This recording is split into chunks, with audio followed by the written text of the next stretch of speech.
Hello, ladies and gentlemen. I hope you're all having a great and wonderful day. Well, we have some massive news here, very massive news, because what we have learned now is that we have the Biden administration has pretty much forced YouTube and Google to censor conservative viewers or conservatives in general for their political speech. Yeah, you heard that correctly. The Biden administration quite literally used the freedom of speech, the First Amendment. They violated the First Amendment so people couldn't use political speech. That is what they did. So again, that's just crazy.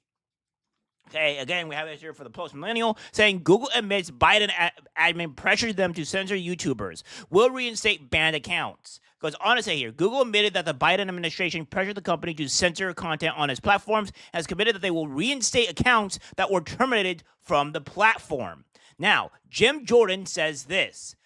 Due to our oversight efforts, Google commits to offer all creators previously kicked off YouTube due to political speech violations to return to the platform. But that's not all. Here's the thread. It says here, Dear Chairman Jordan, this statement of facts is submitted on behalf of our client, Alphabet Incorporated, and its subsidiary YouTube, collectively Alphabet or the company, in response to the subpoenas issued by the House Committee on the Judiciary on February 15th, 2023, and March 6th, 2025. Throughout the committee's investigations, Alphabet provided responsive information to the committee to fulfill its oversight responsibilities, producing internal records, and providing extensive testimony, including more than 40 sets of responsive documents and the voluntary participation of 20 executives in transcribed interviews. Alphabet is a collection of businesses, the largest of which is Google. Alphabet's mission is to organize the world's information and make it universally accessible and useful. Alphabet is committed to building helpful products for everyone, and the company aspires to give all users the tools they need to increase their knowledge. The company is committed to doing its part to continue to keep the digital ecosystem safe, reliable, and open to free expression. Alphabet designs its products to work for everyone. Bias towards a particular viewpoint is not in line with the company's values or the company's business interests. Alphabet's business model depends on being a useful source of information for everyone and a home for users of all backgrounds. As a result, Alphabet has a natural long-term business incentive to apply and develop its policies consistently, impartially, and independently. Goes on here. Says, the company appreciates the accountability from the House Judiciary Committee, led by Chairman Jim Jordan, and his critical role in advancing the core American value of freedom of expression. The company has a commitment of freedom of expression. This commitment is unwavering and will not bend to political pressure. Transparency regarding government interactions with private platforms is essential for fostering public trust and upholding principles of free expression. The committee's investigation brought to light new information that enhanced public understanding in this respect. The Biden administration and Alphabet. This is the big one here, boys. So pay attention. The COVID-19 pandemic was an unprecedented time in which online platforms had to reach decisions about how best to balance freedom of expression with responsibility, including responsibility with respect to the moderation of user-generated content that could result in real-world harm.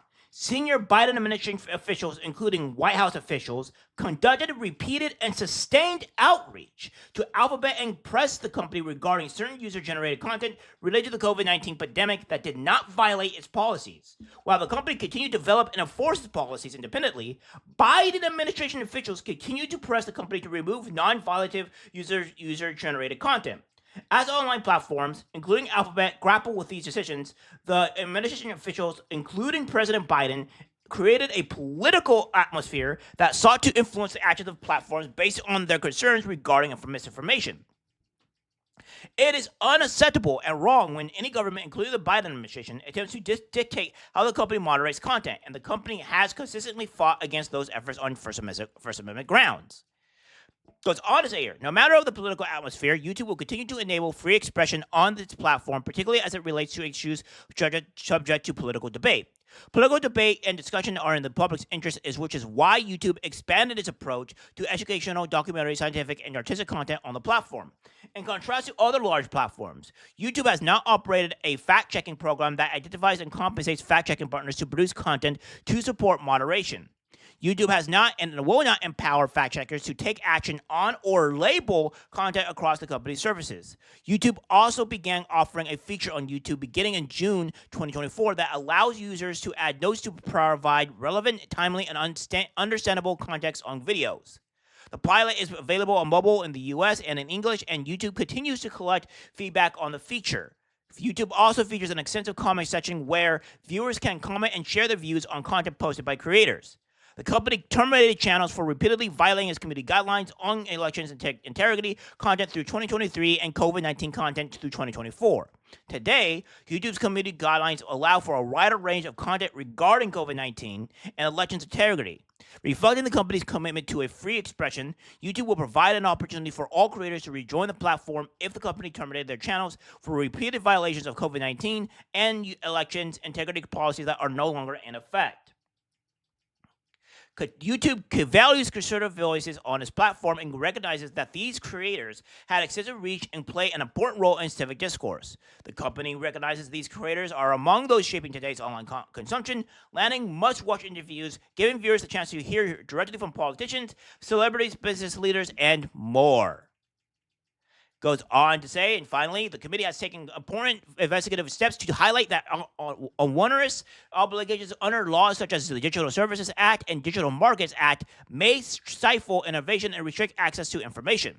These laws place a disproportionate regulatory burden on American companies, and the company has long expressed its concern about the risk that the DSA may pose to freedom of expression within and outside of the European Union, depending on how certain provisions may be enforced.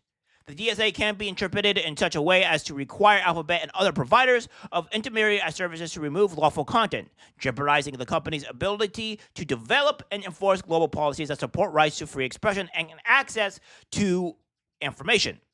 The DSA may open avenues for substantive regulation of lawful speech, including through risk mitigation, the use of codes of conduct and crisis protocols, and the out-of-court dispute settlement mechanism. Alphabet remains mindful of these risks and continues to be vigilant in its defense of these rights. So, that's not good. So the Biden administration had a massive influence on YouTube/Google onto silencing conservative creators. That is massive. And they're also looking to restore accounts.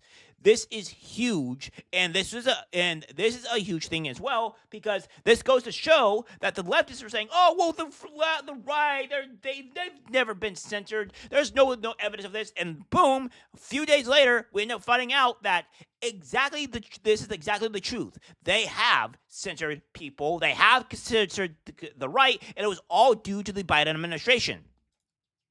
YouTube also admits the Biden admin censorship pressure was unacceptable and wrong, confirms that the Biden admin wanted Americans censored for speech that did not violate YouTube policies. Details when YouTube began rolling back its censorship policies on political speech for the district GOP began its investigation. States that public debate should never come at the expense of relying on authorities, promises to never use third-party fact checkers, warns that U.S. censorship laws target American companies and threaten American speech. Over the past few years, we have uncovered massive scandals relating to big tech censorship. So again, during the Biden-Harris years, under the White House pressure, YouTube changed its policies to censor political debate on COVID and elections. So that's the reason why when you talk about COVID, you got this little thing down there that told you the facts of COVID. Now, to make amends to the American people and because of our work, YouTube is rolling back its censorship policies on political speech, including topics such as COVID and elections. Wow! What does this mean? Whether you are established a YouTube presence with a massive following like D. Bongino, or we're just starting out to express political views, you will have an opportunity to come back onto the platform if you were censored for engaging in political speech. This is huge. This is massive. So we have here where the Biden administration quite literally censored YouTube people, conservatives, etc., and this further proves onto what they have done back when Twitter was not owned by Musk, that they were censoring people there, where we also had conservatives removed and Donald Trump being removed. This further proves on how authoritarian the Biden administration was. The Biden administration was the biggest authoritarian admin in our own country. That's fact, bar none. And the leftists can't dispute this anymore. Like YouTube, Google has come out and done this again. We have this here where Tim Pool said, "I have requested that YouTube restore our Timcast IRL episode featuring Alex Jones and Joe Rogan following this news. The episode was banned 3 years after airing for incredibly dubious reasons related to medical misinformation." So yeah, this is huge, and I didn't get banned because obviously I'm still here, but I got strikes for certain things that I shouldn't have gotten striked for to begin with, and this is gonna undergo crazy stuff. And I started back in 2022, so I've been on here for 3 years, and it just goes to show on how crazy YouTube has been, how nuts we had to go through, and yeah, this isn't good. I think the Biden administration was the most evil administration that we've had in this country, and I honestly think that these people should be arrested and put in jail for a violation of the First Amendment, and maybe investigated as well, because these people are evil. They were the authoritarians that they keep on calling us authoritarians and fascists, and we all know on how much they project themselves. All right, guys, that's it for the video. Like, subscribe, share. As always, take care, my friends.